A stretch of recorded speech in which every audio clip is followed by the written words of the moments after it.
So I've always been very concerned about the criminal justice system and mass incarceration, and that's a sort of interest area that I've had since I was an undergraduate. And prisons provide an incredible opportunity to learn, to ask and discuss and understand sort of other and big questions.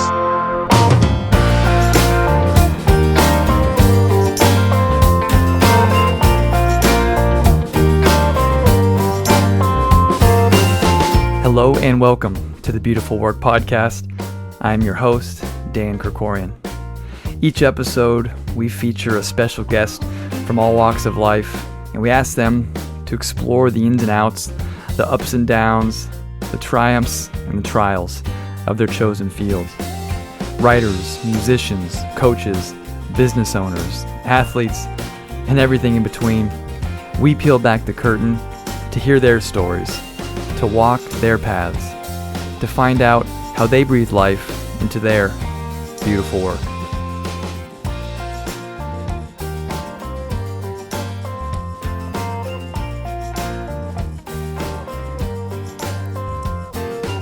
Hey everybody, thanks so much for tuning in to this edition of the Beautiful Work Podcast. We have a fantastic guest today, author and professor from Brown University, David Skarbek, will be taking us through his latest work on prisons and gangs and the whole system. It's really a fascinating listen. We will get to that in just 1 second. A couple of quick announcements. I do have a new record coming out on Friday, September 25th. I'm also a musician, and my 6th record is a live album from last summer's concerts at the Orange County Fair. We had a week-long residency with the full band, and so that new record will be coming out on Friday, September 25th.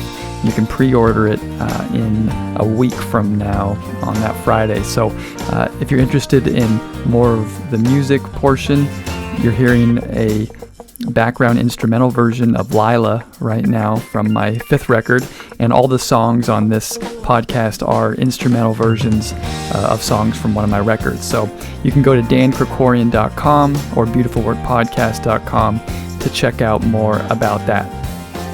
And for the podcast, if you have not done so already, please make sure to subscribe on Apple, Spotify, Stitcher, wherever you happen to be listening, and leave us a rating and a comment if you have a brief moment. It really does help this podcast continue to grow and find like-minded listeners like yourself. Okay, on to the show. As mentioned, David Skarbek is an author and professor at Brown University. His latest work, The Puzzle of Prison Order, takes a look at prison systems from around the world, different sizes, gender, and social constructs, and it's a fascinating read.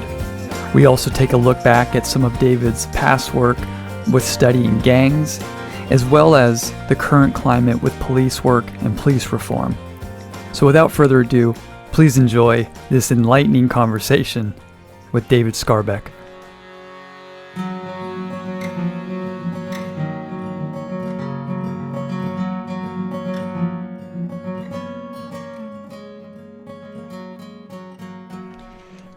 All right.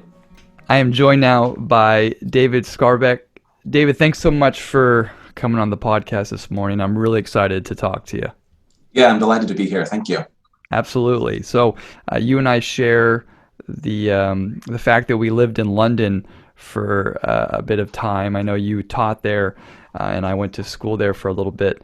So where, if you have one, where does your allegiance lie as far as London football clubs, and who do you root for? That's a good question.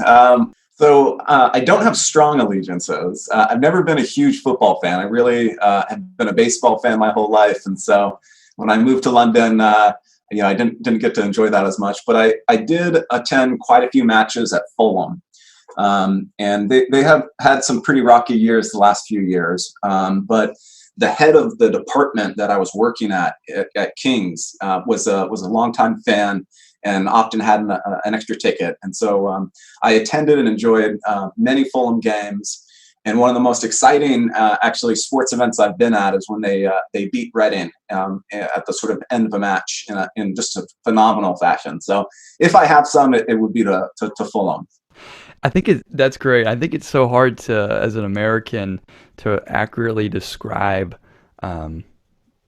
what soccer means to those in Europe, and how intense the games are, and how much cultural rivalries there are. And I guess I'm sort of making a very loose association to eventually your work on gangs and how people organize and whatnot. But the London football scene is quite a heated one, and depending on where your allegiance lies, where you can go to certain bars or where you can watch the games, and so it's quite intense, to say the least. Yeah, it's very intense, and there's a sort of a more universal focus on it than I think sports in the U.S. And so everybody is involved, and everybody knows that everybody else is watching, and it creates a sort of shared experience that, it's definitely striking to sort of observe as a sort of non-native. Absolutely. Well, thanks for for taking me back. I have so many fond memories of London. I went to school for a semester at University of Westminster there, right on Baker Street, Marylebone Road, and so I know Kings is not too far from there, so so many great memories from there. Well, thanks for going back for me. So you've done a ton of work with prison systems and gangs.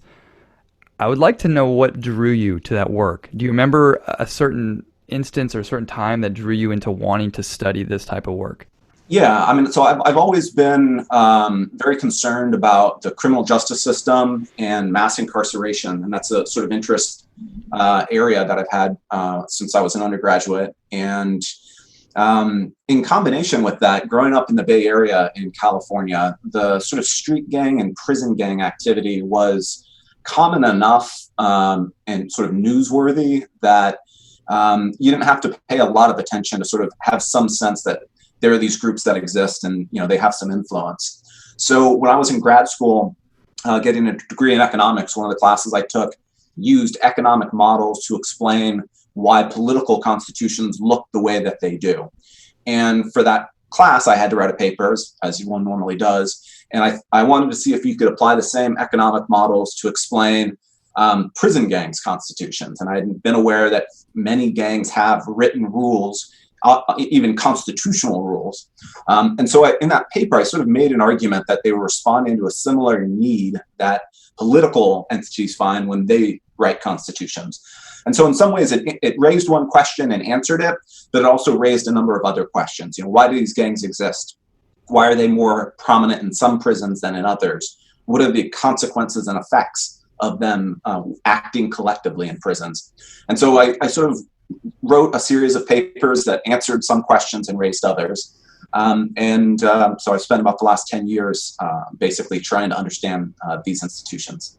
Now, it doesn't seem like your field and your line of work is lined with all sorts of people wanting to do what you do, because I would imagine the nature of it can be difficult to get access to data or just the nature of the work studying prisons, I would imagine, is difficult. Did you find getting into the field easy, or was it kind of you had to wait your turn in order to do certain things?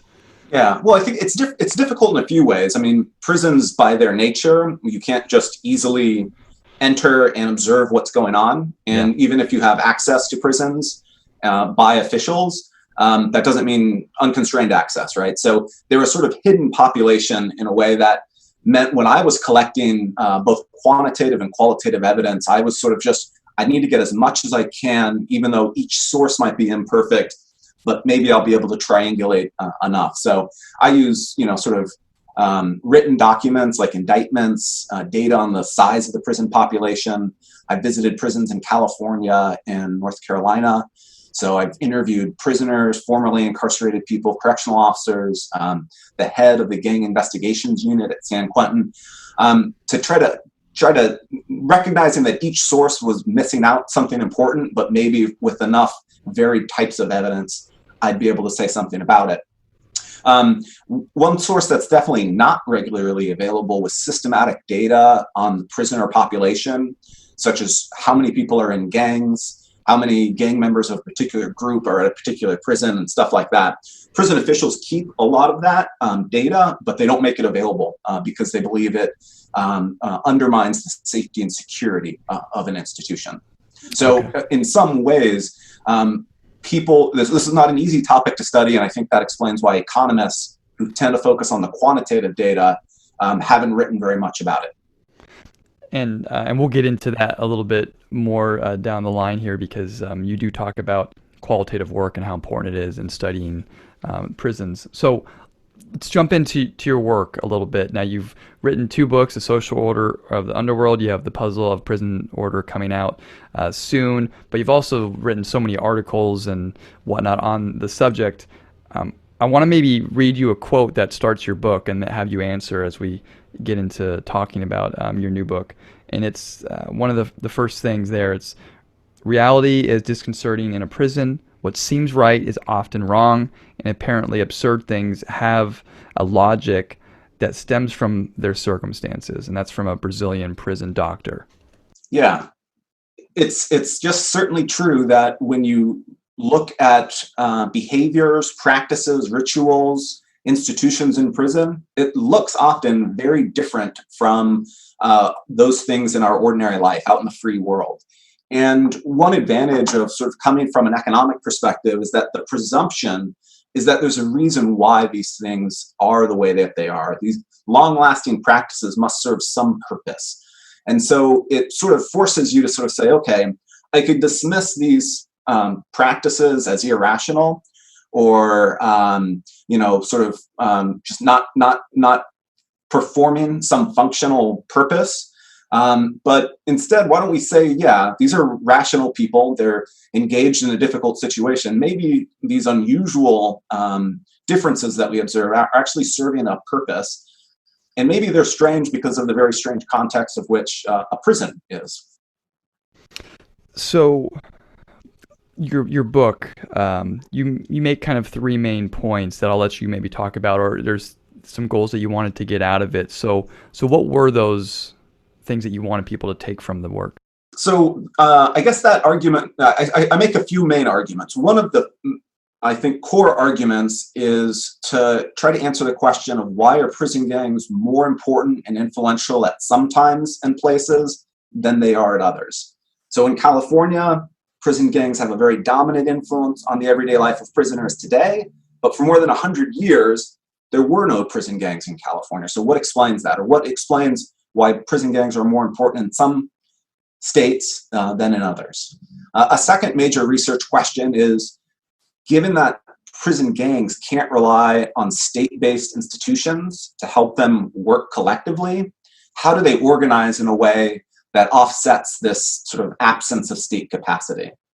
And then finally, I sort of see the third argument of the book in asking, what are the consequences on the street crime and life in general outside of prison as a result of these gangs having so much control within inside of prisons? Essentially, it's saying prisons, we don't see prisoners very easily or often, but what happens behind bars often has a big effect on the daily lives of people living outside of prison.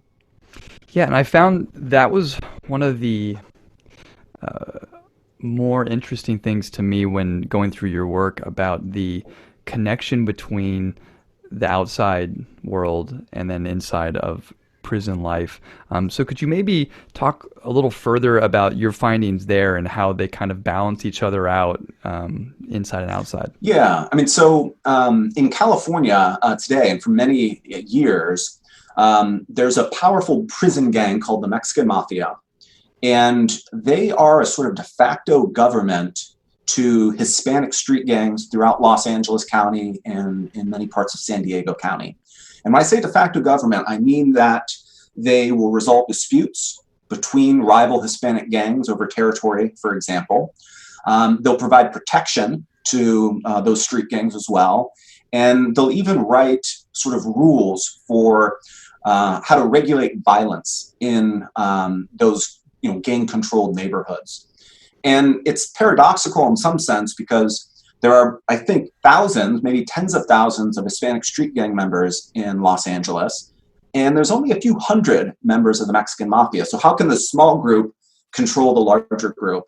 Moreover, the small group, they're in prison. They're locked up inside for the most part. How is it that being constrained in a prison doesn't take away all the power that they have over the street gang?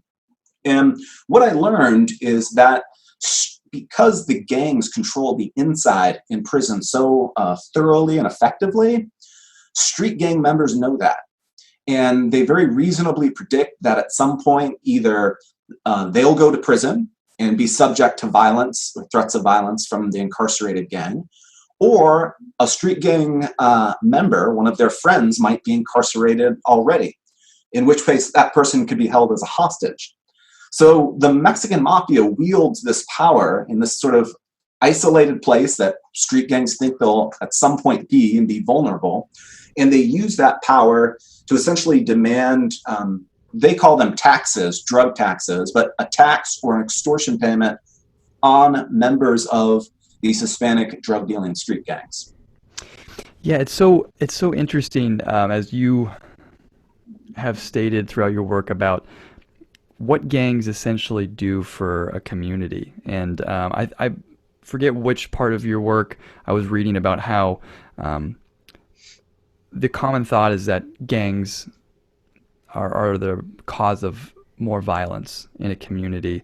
But in actuality, gang membership is, it goes up after violence in a community goes up. It's kind of a response to it, and the fact that gangs serve as a way to kind of protect their own, and that when there's more gang involvement, there actually has been times where the crime is down because they're sort of protecting each other and not battling each other. And when gangs get broken up by more policing or whatever it is, the crime rate goes up. Can you talk about that a little bit? Yeah, and there's a sort of it's a tricky question actually that seems kind of simple at first, but it's difficult to tell. So when people join gangs, either in streets or in the prison, they typically say that they join for protection, right? And they feel safer by joining.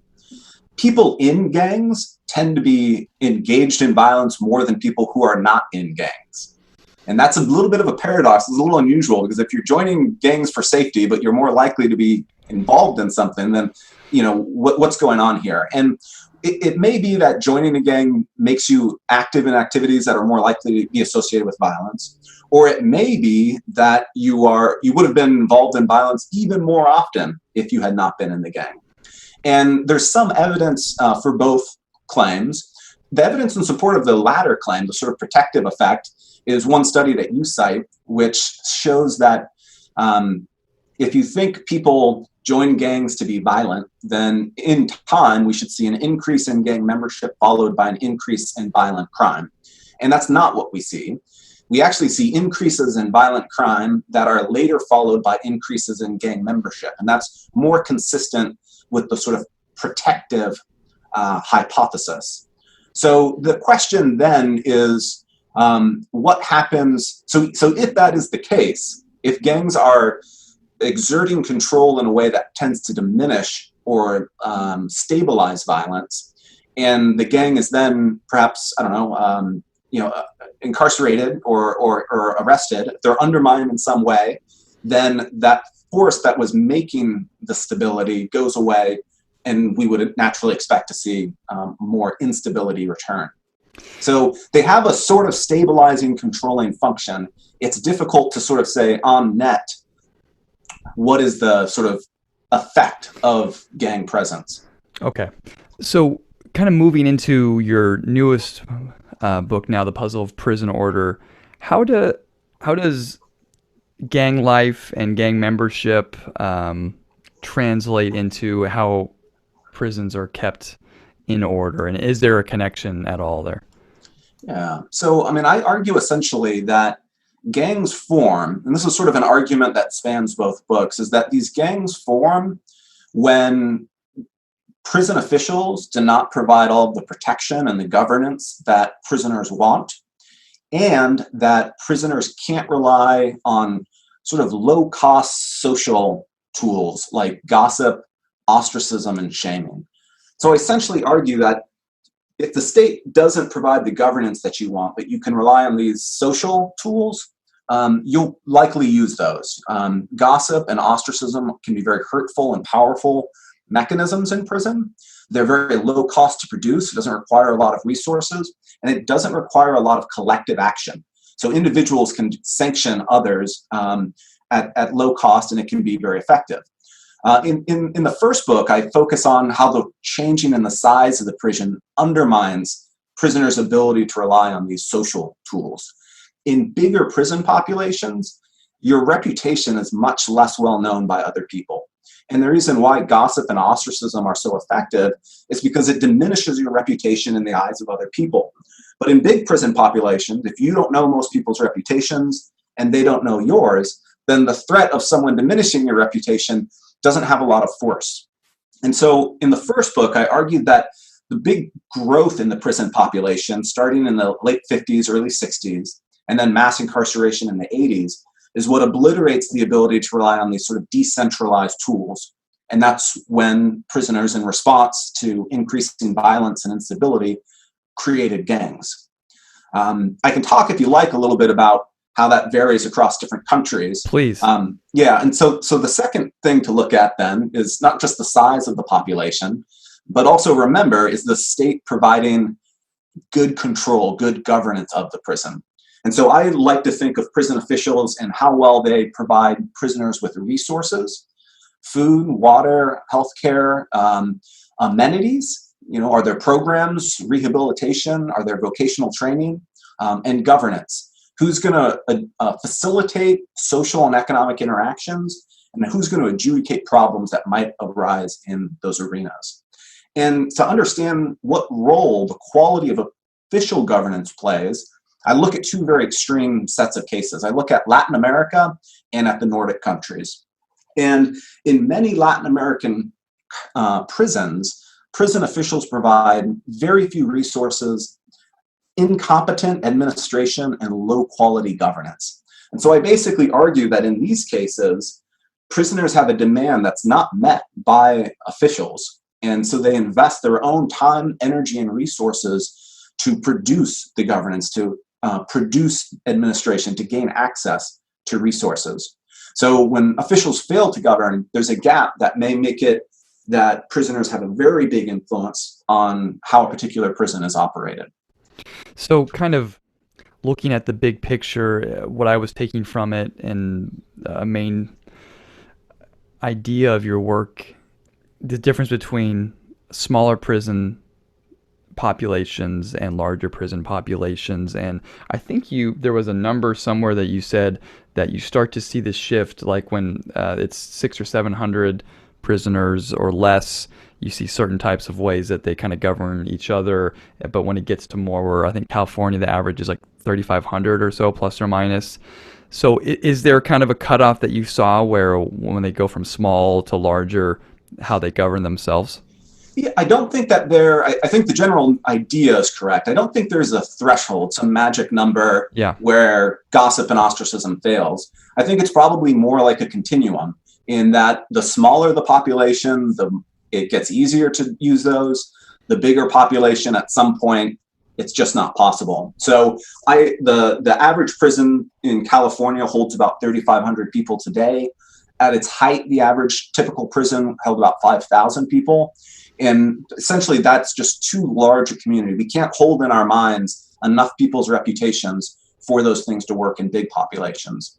In this new book, I look at the case of prisons in England and Wales. And it's a nice comparison case because they've adopted many of the same criminal justice policies and practices that we have in the United States and in California, but they build prisons to be much smaller. So the typical prison in England and Wales is between 500 and about 750 people. And many of those prisons are divided into multiple distinct housing units as well. And it seems, based on the ethnographies of English prisons, that these sort of decentralized social mechanisms continue to work well even in those prisons. And so that's why I argue there's never been a need by prisoners to turn to gangs to provide that controlling and governing function. Okay. How about, interesting part of your work too was the difference between men and women's prisons. Can you speak a little bit about your findings there on the differences? Yeah, I mean, so we might think that in California, prison gangs, like in men's prisons, do not exist in women's prisons. And there might be a variety of different explanations for that. One is that there might be gender or social differences that drive the difference. But one unique finding that I think should make us question that as the primary explanation is that even though men are commit about 80% of the violent crime that happens in this country, in prison, women fight at either the same rate or sometimes twice as often as male prisoners do. Okay. So just because there are particular gender or social differences prior to incarceration or outside of prison doesn't mean those are going to dictate what's going to emerge within prisons. A second is that there are no gangs in women's prisons because women don't join street gangs. And it turns out that that's actually also not true. Estimates of female participation in street gangs ranges from about a third to half of members. So there's no reason why women aren't capable of forming prison gangs in prison. My argument, which is consistent with the history of men's prisons, is that it's because women's prison populations have never gotten as large as men's prison populations were when they moved to sort of gang-based, creating prison gangs and governing through prison gangs. So because women still live in populations that look a lot like the size of prisons in men's prisons in the 1940s, they also rely on similar, what I call decentralized social mechanisms, gossip and ostracism. And so the gossip and ostracism and all that. So basically, the smaller the prison, the more those things work because of just the lack of resources that inmates would have. So if they stepped out of line, their ability to get their needs or satisfied or whatever it is works so much better. Is that basically the case? I think there's a few factors. So one is simply that you're incarcerated away from friends and family. You're isolated. You're ostracized from the society generally. And to be ostracized within that environment, I think, is especially painful and therefore a strong deterrent. The other is that part of remaining safe, avoiding victimization in prison, is having supportive peers who will, keep an eye out for you, maybe back you up if there's some sort of conflict that happens. And so if you don't have those people because you're ostracized, you're more likely to be victimized. And that creates another important incentive. And then finally, I think there's a resource element here, which is that having friends in prison can sort of level out fluctuations in your consumption. So if you don't have enough money on the books to, buy some food, or in the past to have a cigarette, if you have friends, maybe they can share a little bit with you today. And when they need a cigarette or a sandwich, in a couple months, they'll be there for you. Yeah. So having social connections, even for those sort of practical reasons, very important in prison. And of course, prisons can be very traumatic times, and have friends, someone who's a friend to you, of course, is desirable as well. How about the connection? You talked about the social aspect of it and having people on the inside, friends and family or whatnot. How about the connection between how far from their hometown a prisoner is sent in your study? Yeah, and so something that's unique about the English prison system that's different from California is not only do they have smaller prisons, but they have significantly more prisons. They have about 125 prisons, whereas California has about 35 prisons.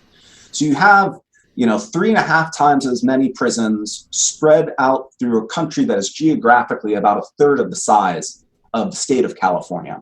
And so what that means is that there are lots of prisons throughout the country, and it's very likely, because of the philosophy of corrections that they use, that if you're sent to prison, you'll be sent to a prison that's in or near the hometown that you come from. And that's unique. In California, there tends to be a view that if we want to send people far away from where they're from to disrupt the sort of negative social networks that led to someone being incarcerated. In England, the belief is that we want to keep people close to home so they can maintain healthy and positive ties with family and friends.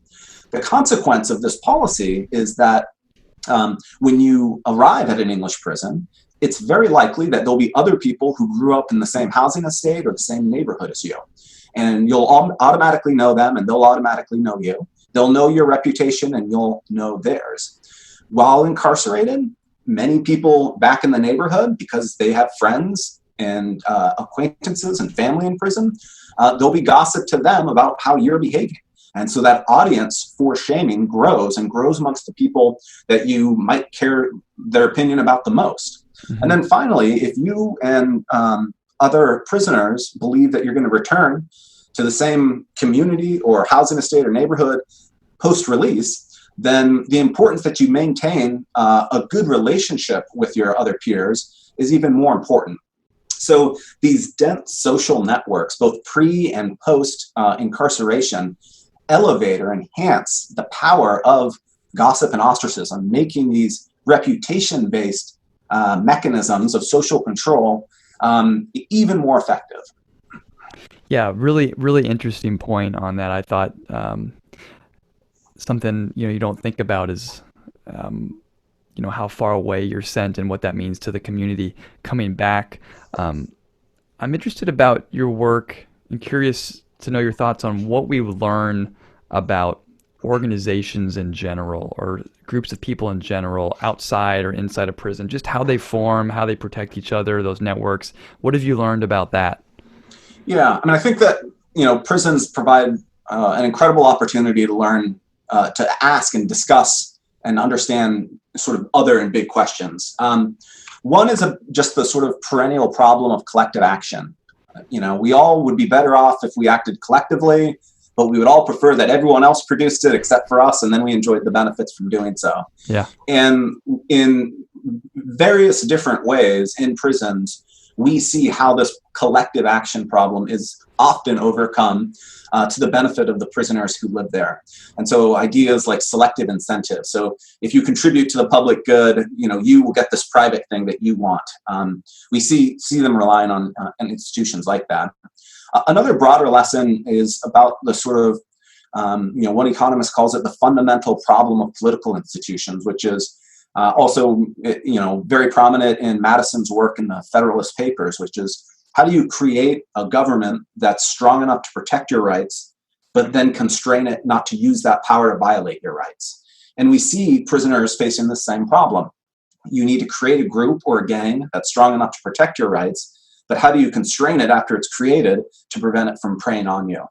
Finally, I might say that there's a big literature that tries to understand when people can engage in social and economic activity without relying on state-based institutions. So, for example, in New York for many years, the diamond trade in some parts was based entirely on handshakes and no state-based written contracts. And I thought it was very interesting that you're able to engage in a trade with something so valuable without writing a contract that you could take to sue someone. And It turns out that in that case and many others, the ability to rely on social capital, like in this particular case, Orthodox religious community provided these social networks and social capital that it would be very costly if you couldn't enjoy those things anymore. So the threat of losing that is what facilitated cooperation in this diamond trade.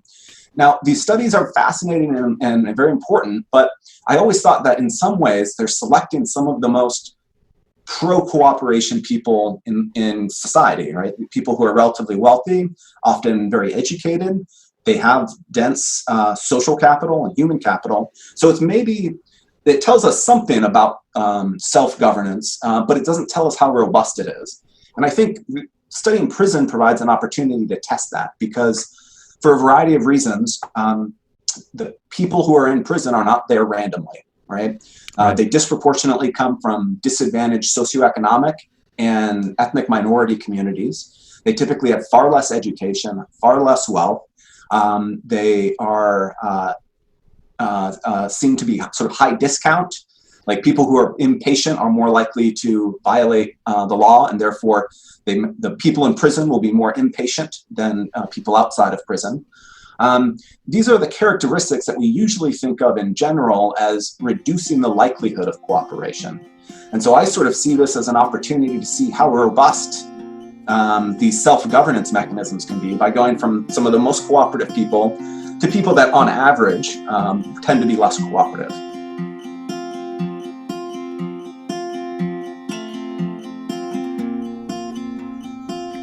Nelson Mandela once said, "It is said that no one truly knows a nation until one has been inside its jails. A nation should not be judged by how it treats its highest citizens, but its lowest ones."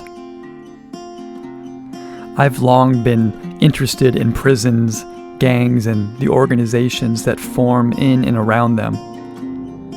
But while my interest only extends to binge-watching Locked Up on Netflix, or HBO's The Wire, or having Morgan Freeman tuck me into bed while rewatching Shawshank Redemption for the 100th time, David Skarbek has been doing the difficult work, going into the prisons, studying the people and the systems in depth, and then asking the tough questions and looking critically at how things are and how they might be better.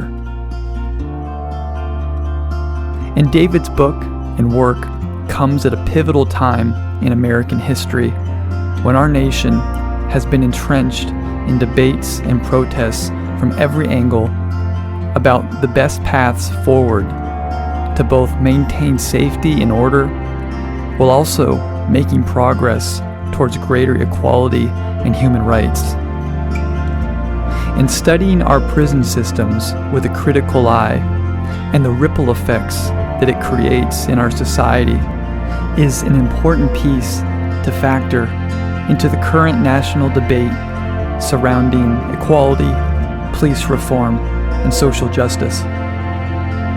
And works like The Puzzle of Prison Order from David, as well as others in his field, are crucial in bringing thoughtful, analytical, and a hopeful approach to a better path forward. And as Andy Dufresne in Shawshank Redemption said, hope is a good thing, maybe the best of things, and no good thing ever dies.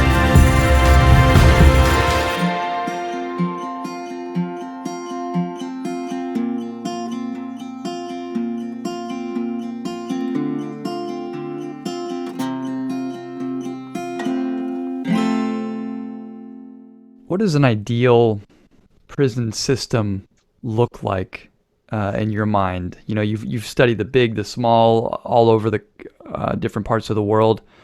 Is there something that policymakers or people going forward in the United States can look at it might be somewhere of an ideal system? It's a tough question to answer for two reasons, theoretical and then practical. Sure. The first is, why do we have prisons? And we would need to know that before we could make a guess about what the ideal prison is. And there's four common explanations. One is for retribution, for punishment. The second is deterrence, prevent crimes from happening by sending people who have committed crimes to prison. There's incapacitation. While incarcerated, it's more difficult to commit crimes, some types of crimes. And then rehabilitation. And so depending on which one of those you think the prison should be for, it sort of points to different forms of which is ideal. From my perspective, prisons are very good at incapacitation. There's not a lot of escapes. And, despite the presence of some crimes, there's not a lot of crimes in the general community from prisoners. So it does that well, and there's not a lot of room for improvement in some ways for that. Deterrence is potentially a reason why we would want to use prisons more, for example. If we can reduce the cost of crime by deterring it, by incarcerating people for longer, then that on a cost-benefit analysis might say more prisons, more prisoners, longer prisons. I think as an empirical matter, however, that's not the case. I think that prisons actually, at the scale that they're being used in the United States, don't actually deter crime. The long sentences that we threaten people with, by definition, are carried out far into the future. The 20th year of incarceration, by definition, must come 20 years from now. And because all of us discount the future costs and perhaps people in prison discount even more highly, then today, my response to the 20th year of incarceration is going to weigh very little in my decision to commit a crime or not. So I think we should incarcerate far, far, far fewer people. Speaking in terms of the sort of practical in existence, I think that many of the Western European countries have something that I won't say ideal, because it may be the case that prisons are sort of fundamentally a violation of human rights, at least in the way that they've exist today. Now, I'm not saying that's the case, but so ideal, given that we're going to have them, something like a Western European prison that provides relatively small prisons that are not overcrowded, a relatively high level of food, clean water, healthcare, educational and vocational training, safety, and that would include, I think, individual cells, the ability to lock out, to remove yourself from interacting with other prisoners, and some robust system of accountability, where it's not just prison officials who prisoners must appeal to if they feel unsafe or poorly treated. There should be a more robust field of organizations and institutions that can ensure that prisons operate in a decent and effective way. Yeah, and your work comes out right now at a very interesting time in our country, obviously, with so much social unrest, with police brutality and things like that. And so one of the a recent article that I read about policing and prison was that America spends like 4 times as much money on prison as it does on its policing, and that if they spent more on policing, then that might drive down the prison sentences and drive down how many prisoners we have.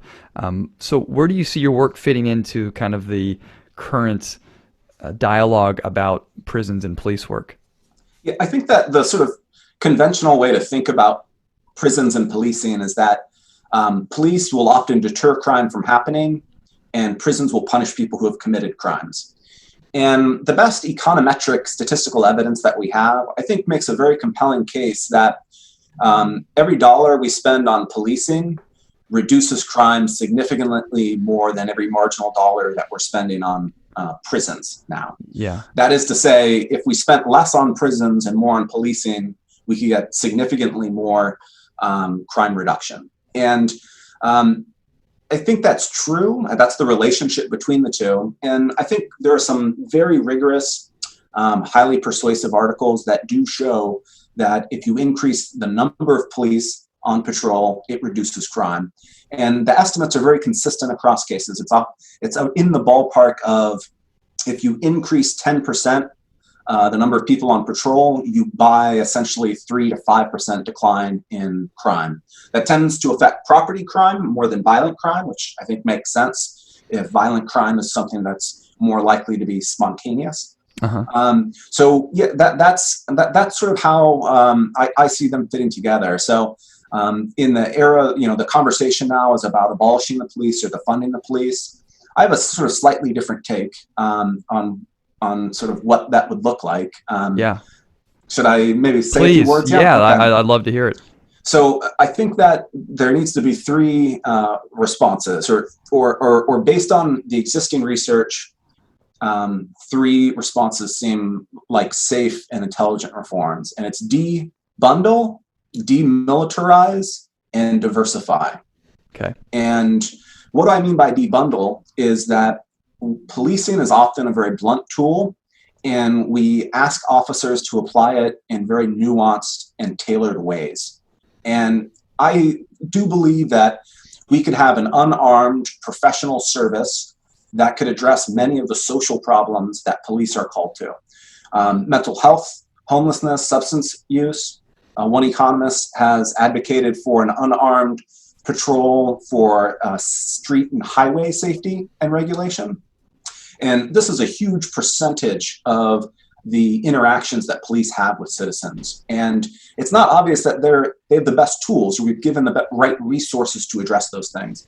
And so by debundling, I basically think police should do much less of what they already do and focus on doing what they are designed to do much better. A second way that I think we should debundle is that in many locales, police are an extractive institution that is actively and frequently engaged in raising revenue for local city governments. They use fines and fees, as we saw in Ferguson, to fund local governments.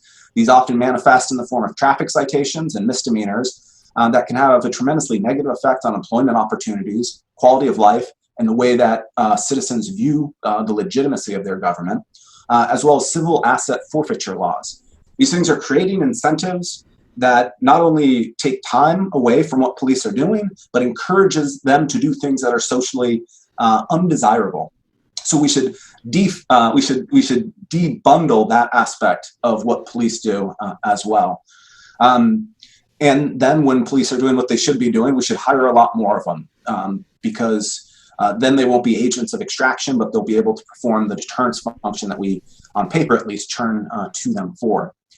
We should demilitarize the police. The use of tanks and grenade launchers and serious firepower is not necessary for many of the interactions that police are currently involved in, although clearly there should be some role for that to continue to be used in the appropriate situations.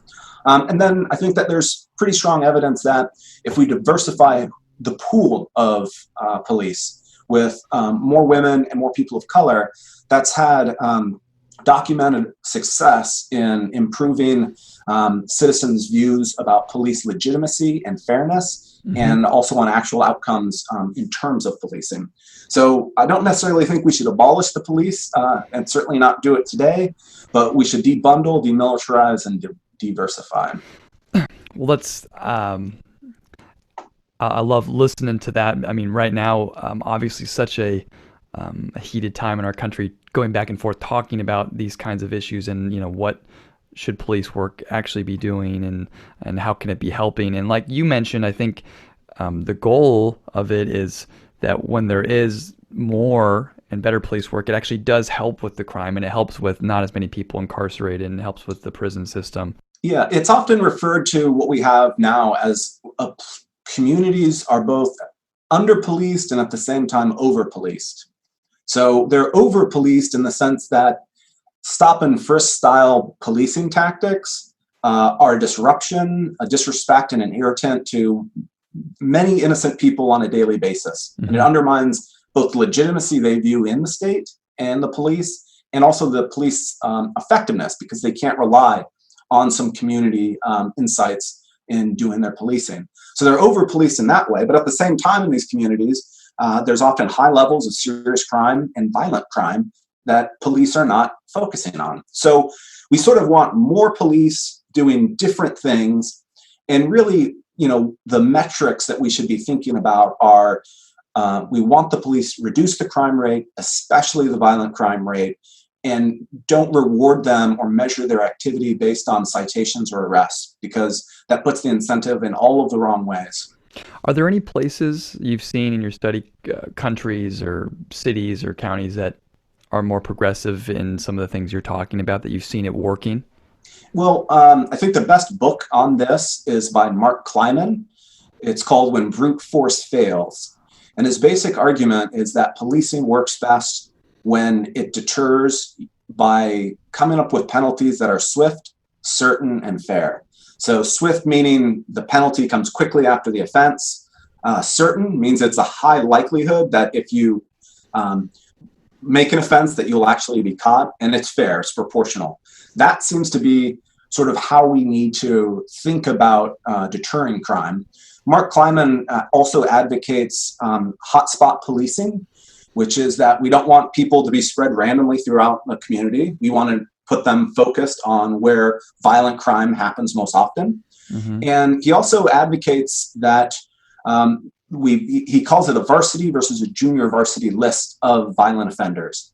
So find out who are the top 10 or 20 most likely violent offenders and lock them up immediately as soon as you can make a legal case. And then tell the junior varsity that you're next, and unless you stop, you know. And so it's focused deterrence. It's sort of the small percentage of people commit the most serious offenses the most often. So we need the intelligence to know who those people are. We need to communicate that, okay, we're doing things differently now, and we'll be lenient, we'll be lenient on drug crime, but if there's any guns involved, then we're going to throw all of our resources at you. And so sort of withholding the ability to crack down can provide a very strong incentive for people to, engage in less disorderly and violent behavior. Sure. Well, I want to shift for a bit to more the process of your writing, and interested to know how you went about, writing the book, The Puzzle of Prison Order, visiting the prisons, getting the data, writing all of that, things like that. Well, I guess there's a research process and a writing process. On the research side, this book is attempting to make a sort of methodological argument. Like it's a theoretical, empirical argument, but it's also, I'm saying that the way we study prisons, the methods that we use, we should be doing it differently in two ways. The first is that the vast majority of studies of prison life are single site studies or are of a few sites in a single prison system. Mm-hmm. And these provide a tremendous amount of value and insight. But so much of our learning comes when we compare across many different cases, right? When you study democracy in many different countries, we learn a lot more about democracy than if you only study it in one country. Mm-hmm. So my first argument is that we should have a comparative prison studies approach. And this book is a test of trying to do that. The second argument is that we can use these existing single site studies as data in a broader comparative analysis. So we can learn from what other people have learned in individual cases and step back and make a sort of broader comparative analysis. And ethnographers in anthropology and sociology tend to sort of bristle about comparing across cases. But from a comparative politics and economics perspective, we're very happy to do that. And we have 60 plus years of examples of how to use that comparative method effectively. And so that's what I do in this book. I sort of survey and collect existing prison ethnographies and try to understand within all of the diversity of outcomes across these prisons, why that actually might make sense to us. So that's sort of like my research approach. In terms of writing, I write every day. And I write an hour every day, and I think that that's the only way I ever figure out what the argument is to try to start making an argument. And I think that writing is like a muscle, and it needs regular exercise to be done well. So my advice to all of my grad students is always, until at least you're tenured, write 1 hour every day, and that's on the weekends, it's on Christmas. Just right. Just right. And there are some people who can come up with the brilliant idea and write it up and poof, they're famous. For me, I think most people, we're not smart enough to do that, but there's some magical process that as you're writing, you figure out what's wrong, what needs to be elaborated on. When you go away, your brain is quietly working on that. And when you return, all of a sudden you have the answer. So I think of it as a brute force form of writing. It's just, I just got to grind out an hour a day, and you'll see that very quickly. Those hours, sort of add up to a lot. You also have a very successful TED Talk that you gave years ago. How did you go about writing that and preparing to give that talk? So I've given a version of that talk in the past, and working with the group at the university there who was hosting the talk, they flipped it for me. So I started out sort of explaining my theory and then looking at the history. And they were like, that's not, people want a story. And so they sort of said, switch it around and tell us the story as it's unfolding, and then sort of conclude with what's the sort of takeaway. So, a combination of sort of cutting out some of the more academic aspects of the sort of typical talk that I would do. That was Did you enjoy it? It was, it's the largest group of people I've spoken with. I think that they said there was more than 1,000 people there. Uh-huh. And so I was very nervous, and it was very exhilarating when it was over. And I would recommend it to everyone, but it was definitely a source of stress for a few weeks before it actually happened. Yeah, I can imagine. But it's a fantastic talk, and one I'll link to here in the podcast for people to check out for sure. A few other quick questions here as we start to kind of round third base of the interview. TV shows on prisons. There's so many like famous ones out there. Orange is the New Black, Prison Break, The Locked Up Abroad, all those. One, do you watch any of those? And then two, how accurately do they portray from what you've seen in your research about how prisons are actually run? I watched the first couple of seasons of Orange is the New Black, and it's definitely, there's a lot of fictionalized aspects to it. That first season, of course, is based on a memoir. And that memoir is very consistent with sort of the field of women's prison studies. Like it struck me as, okay, this is definitely like a very typical experience. Uh-huh. I think later on in the series, it became less closely tied to the memoir and thus a bit less realistic. I think the most accurate descriptions of prison are often in movies. And there's three movies to watch if you want a sort of the best movie version of prison. The first is called American Me, and the second is called Blood In, Blood Out. Those are both focused on Hispanic prisoners from the sort of 1970s through up to the 1990s, and it captures pretty well the everyday prison life as well as the sort of emergence of gangs and many of the dangerous and downsides of gangs. And then there's a new one that came out just recently. It's called Shot Caller. Shot caller are what prison gang leaders are typically called. And this is about a white Californian businessman who's runs a red light and ends up in prison because of someone who was killed. And then his learning about an entry into the sort of American white prison gang organizations.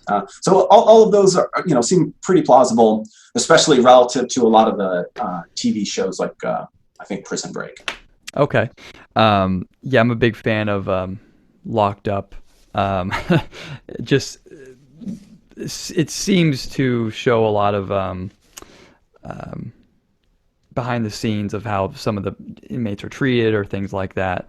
Yeah, I'd also recommend another podcast in addition to yours is Ear Hustle. Ear Hustle, okay. And it's I think they've had 2 seasons, and it's run by a combination of prisoners at San Quentin and outside workers who come in, and they produce a really compelling and phenomenal podcast that it will make you laugh, it will make you cry. It looks at the everyday details of life at San Quentin. Okay. And I think it was just a finalist for a Pulitzer Prize, in fact. Okay. So very high quality. Great. So I was surprised you're not mentioning Will Ferrell and Kevin Hart's Get Hard as one of the best prison movies too. Okay, well, moving along, what excites you about the future? About what your future of your work? What's coming up that you're excited about? Well, this is sort of the time after I finished writing the book that I'm pivoting into some new projects.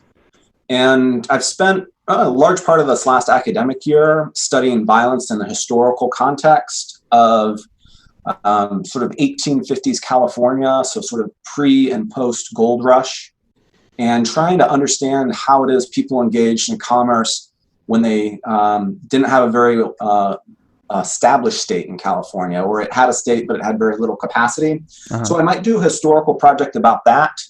I, like many people, have my eyes locked on the current criminal justice crisis in America. Uh-huh. And we've needed dramatic form for many years.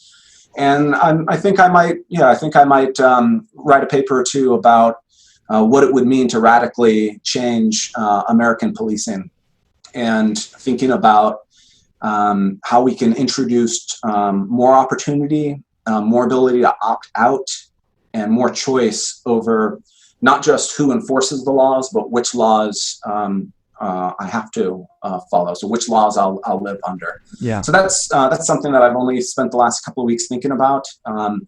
But it's time for a change, and Sure. if I can lend any of my experience, I feel obligated to. Absolutely. Well, it sounds like you've got a great head start in our conversation a few minutes ago about some of the reform policies that might be beneficial. So be exciting to see as this proceeds. Last couple of questions. I ask these to every single guest. The first one is, what's one of the best investments that you've made in your career? Writing every day is probably the number one answer. The second is being fortunate. That's not really investment. I guess the third would be, I've tried to invest a lot in scholars, and especially more junior scholars whose work I like. Okay. And so I do a lot. I really enjoy, more than presenting on panels now, I actually enjoy organizing them. And those panels, I aim to have gender balance and lack of balance and status, so that there are some pretty high profile or well-known people, as well as sort of junior faculty or grad students, and trying to bring people together who don't already know each other, right? And so that often means drawing across disciplines. Yeah. And it's not just, here's the same old boys, or here's like everyone I went to grad school with, right? It's about making connections, not just between me and people whose work I want to get to know, but also across. And for me, I think I've learned a tremendous amount. That strategy in mind means I keep a list of people that I want to invite to a panel at some point. So that keeps me sort of thinking about whose work can I benefit from, and how can I use sort of my resources to benefit other people. So, I think like paying it forward in that way is the right thing to do, but also often a helpful thing to do. Sure. Well, that sounds really interesting. Those panels, are these things that you organize through the university or outside of it, or how do you go about it? So, I'm referring primarily to sort of academic conference panels. Okay. And, in the world that we live in with COVID today, it's not obvious when those panels are ever going to happen again, or how soon they'll come back. So one thing I've seen that other people have implemented as more successfully than I could is recreating panels and talks that are open to academics or people anywhere. And we don't have a constraint on everyone going to the same room anymore. And if you can use Zoom, I've really enjoyed learning from people. Yeah. There's been some great panels, talks organized on policing and criminal justice issues. And, in looking for the silver lining of anything, Sure. The learning and community that I've seen and how quickly that sort of pivoted is one nice aspect of the past few months. Great. Well, my last question for you before we wrap up is, what brings you the most joy or meaning in the work that you do? Prison is not a joyful topic, and it's definitely not, I guess, the topic. Publishing something or having someone read something I've published that's the goal. That's the whole point of being an academic and doing the most rigorous scholarship you can. And when somebody sends you an email and says, "Hey, I really liked your paper," they cite it in something, that, and working with hardworking grad students. This is something that is being disrupted at the current moment, but that's why I became an academic, and that is the joyful part of being an academic. And so I'm very fortunate that I've maneuvered my way into a job where I get to do that.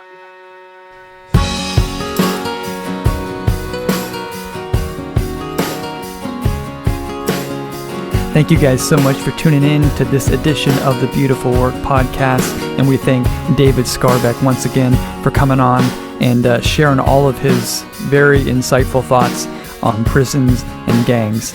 Please make sure to check out his new book, The Puzzle of Prison Order. And if you haven't already, please make sure to subscribe to the Beautiful Work Podcast on Apple, Spotify, Stitcher, or wherever you happen to be listening.